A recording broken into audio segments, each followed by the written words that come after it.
तो उस समय कहते हैं परमात्मा, जब ये मेरी आत्मा तपस्या पर तंग पा रही थी, भटक रही थी, चटक पटक हो रहा था, इनको खील की तरह भून रहा था ये काल, उस समय वहां पर ये यहाँ के गुरु भी उसके ऊपर पिट रहे थे, जलाए जा रहे थे।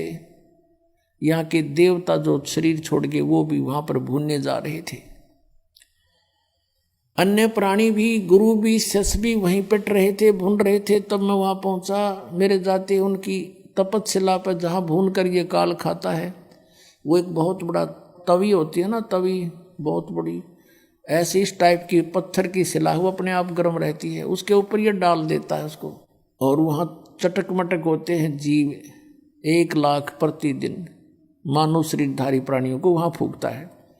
अपना आत्मा जैसे ये कवर है, ये तो यहाँ रह जाता है। जैसे बादाम होता है, बादाम का ऊपर का छिलका यूजलेस होता है, लेकिन उस छिलके बिना अंदर की गिरी नहीं बनती। तो इस कवर से वो अंदर के सूक्ष्म शरीर में जो सारे जीवन में आप आहार करते हो, और आप देखते हो इस काल का जाल है कैसा कि प्रत्येक प्राणी व्यसन करवाता, सबसे व्यसन, हुक्का, तम्बाकू, शराब, मांस, ये जरूर बाई फोर्स करवाता है किसी ना किसी तरीके से। और फिर उसके माध्यम से अंदर सूक्ष्म शरीर पर गंध पैदा कर देता है, गंध इसका आहार बनता है जैसे। और उसको तपस्या पे भून कर, उन जीव तो मरता नहीं, लेकिन उस समय इतनी पीड़ा होती है पूछो मत। और उसमें से गंध निकालता है वो भून का कति, और फिर उनको अचेत हो जाते हैं प्राणी वहाँ। फिर कुछ देर के बाद फिर उनको फेंक देता, उड़ा देता है। फिर रास्ते में आकर के सचेत होते हैं, और फिर वो धर्मराज के सामने आकर लाइन में खड़े हो जाते हैं। वो आगे कर्मों का दंड अलग से है। तो वहाँ जब वो खड़े थे, तपस्या पर भुने जा रहे थे, परमात्मा पहुँच गए, और सभी प्राणियों की वो जलन समाप्त होगी जिसके कारण वो पीड़ित थे। तपस्या ज्यों की त्यों सुलग रही है, लेकिन वो आँच, उसकी आँच जो है प्राणियों को तंग नहीं कर रही। उस मालिक के वहाँ पहुँचते ही तब वो सोधी में आए, देखा कि सामने कौन खड़े हैं, इतना सुंदर शरीर। उनसे पूछा कि हे भगवान, उन्हें समझ लिया कि परमात्मा हैं, क्योंकि यहाँ हमने यही पता है कि कर्म का दंड भोगना ही पड़ता है। तब सभी वहाँ बुद्धिमान व्यक्ति भी थे जो गुरु पद पर थे, उन्होंने कहा कि प्रभु, हम यह कौन से कर्म का भोग रहे हैं। तो परमात्मा ने कहा, ये कर्म तुम्हारा बहुत भयंकर है बच्चा, ये तुम्हारा यहाँ का कर्म नहीं, तुमने सतलोक में ये जुल्म किया था। तुम मेरे से विमुख हुए थे, इस काल के साथ आसक्त होकर आगे थे इस पर, और तुमने अपने पैर पर कुहाड़ी मार रखी है। फिर सृष्टि रचना सुनाई भगवान ने सारी उनको खड़ा होकर के कि तुम नो फंस गए यहाँ पर। अब देखो, आप गुरु जी थे, ब्राह्मण थे, कहाँ जी, आप ये पूजा करते थे, कहाँ जी, देख तुम्हारी क्या दुर्गति, और आगे क्या होगा बताऊं, ये देख तेरी हिस्ट्री शीट, अब तू नरक में जाएगा, उसके बाद तू गधे की योनि पाएगा। वो पूरी लिस्ट दिखा दी परमात्मा के, एक सेकंड का काम, और ये दुर्गति होगी। तू बात करे था लोगों को समझाने की, तू आप नरक में जा रहा है। तू वहां तो सारी समझ मांगी थी कि सचमुच इब्रान मट्टी हो रही है हमारी, कहाँ गई वो भक्ति, के काम आई। आज जोड़ कर कह सारे भगवात्मा हमें छुटवा लो, इस काल से बचा लो। परमात्मा ने कहा, बेटा ऐसे नहीं है, जब तुम जाए धरो जग देहा, तब तुम करना मेरे सत शब्द स्नेहा। ये सतनाम स्नेहा, मेरा जो सतनाम है उसको दृढ़ता से ग्रहण करना, उसको छोड़ना नहीं आजीवन। जब तुम्हें कभी मनुष्य शरीर मिल जाए मेरी रजा से, तो उस समय जब मेरा कोई संत तुझे मिल जावे, सच्चा नाम बताने वाला है, उन काल के दूतों को त्याग कर तुरंत उसकी ग्रहण कर लेना शरण, फिर देखना कैसे पार करूंगा, ऐसे नहीं कर सकता।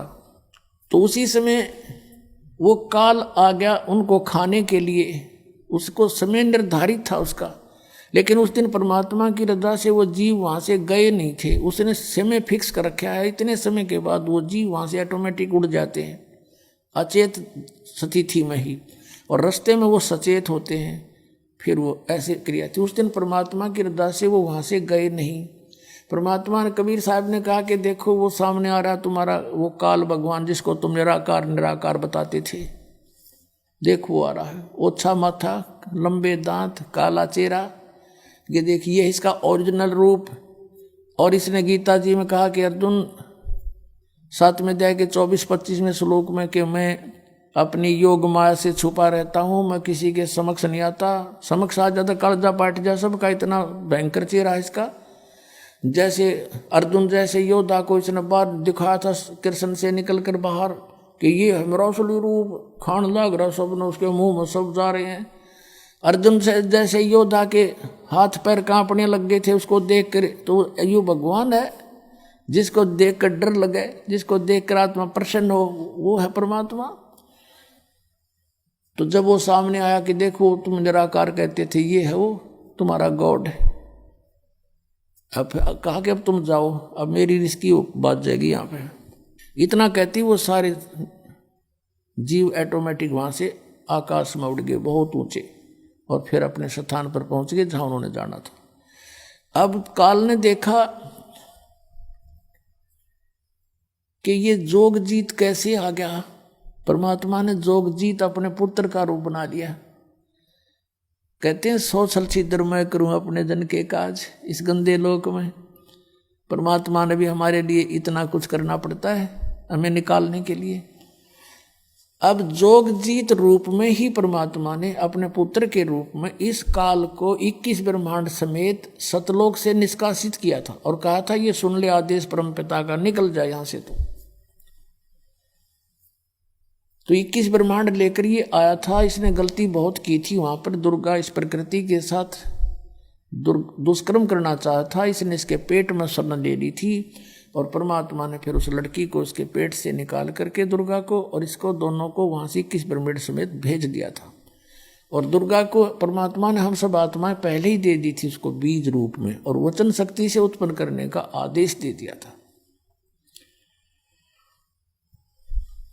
तो उसने ये प्रतिशोध लेना चाहा काल ने कि जोग जीत आज फंस गया, मेरे लोक में क्यों आया तो मेरी आज्ञा बिना। और फिर उसको याद आ गया, हो सकता है पिताजी का, परम पिता का कोई आदेश लेकर आया हो। कहा कि पहले तो मुझे तू बता पिता का कोई आदेश है तो, और फिर आज तुझे मैं कूटूंगा, आज तेरी पिटाई करूंगा। तूने मेरे साथ बहुत जुल्म किया था, मुझे वहां से निकाला था, मैं यहां बुरा हाल हो रहा मेरा।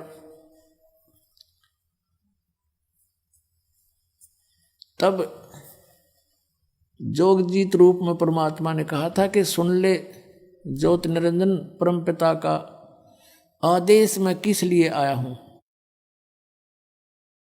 अरे भले व्यक्ति ये तेरे साथ आ गए, इन के बुरा किया तेरा, ये मेरे बच्चे तेरे साथ आ भी गए तो तेरा के बुरा किया इनने।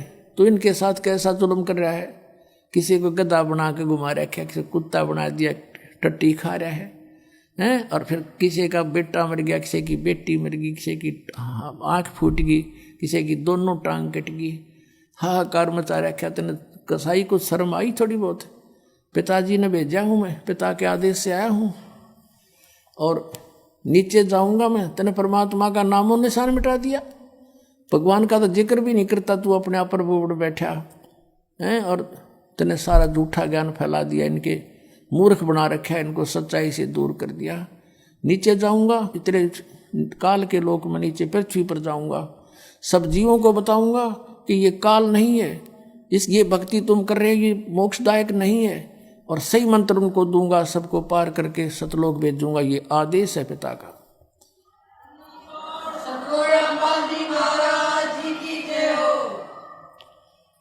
अब उसका तो कालजा कांप गया, काल का कि तो मेरा नाश करेगा, मेरी खेती उजाड़ेगा ये तो।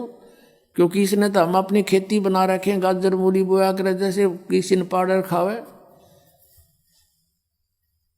तो उसने सोचा कि तो भाई जुल्म करेगा एकदम। उसके कहते हैं कबीर परमेश्वर बता रहे हैं, धर्मदास मेरे ऊपर ऐसे झपट्टा मारा जैसे बाज मारता है नीचे छोटी चिड़िया के ऊपर। इसने मुझे एक जोग जीत समझ गए। और धर्मदास मैंने ना फिर सतनाम का सुमन शुरू कर दिया, 2 अक्षर के का श्वास से।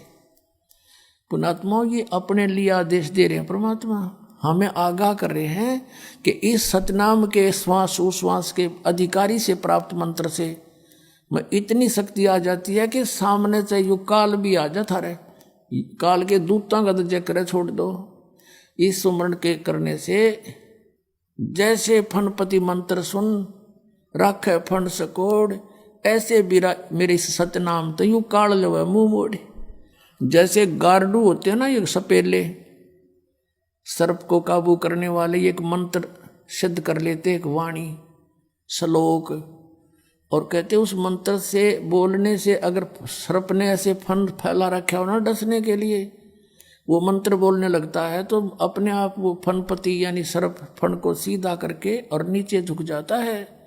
कहते जैसे फनपति मंत्र सुन राखे फन सकोड़, ऐसे मेरे सतनाम तो यू काल लवे मुंह मोड़े। और ये ऐसा प्रबल मंत्र है, एक सूक्ष्म वेद में लिखा है कि मोला बैठा मोर्चे और देखे जन की भेड़, भेड़ माने भिड़ंत। जैसे आपने देखा हो ये खागड़ बिड़ा करें, जोटे भैंसे बढ़ते हैं, एक दूसरे का खेड़ मारा करें, सिर की खेड़, उसको सिर बढ़ाने को खेड़ बोलते हैं। तो परमात्मा कहते हैं कि जब तुम सतनाम जाप करने लगते हो, परमात्मा आपकी रिहर्सल देखता है। क्या देखता है कि जैसे कभी स्वप्न में या वैसे आपको कोई भयंकर आकृतियां दिखाई देने लग जाती हैं, तुम उनसे डर कर किसको याद करते हो?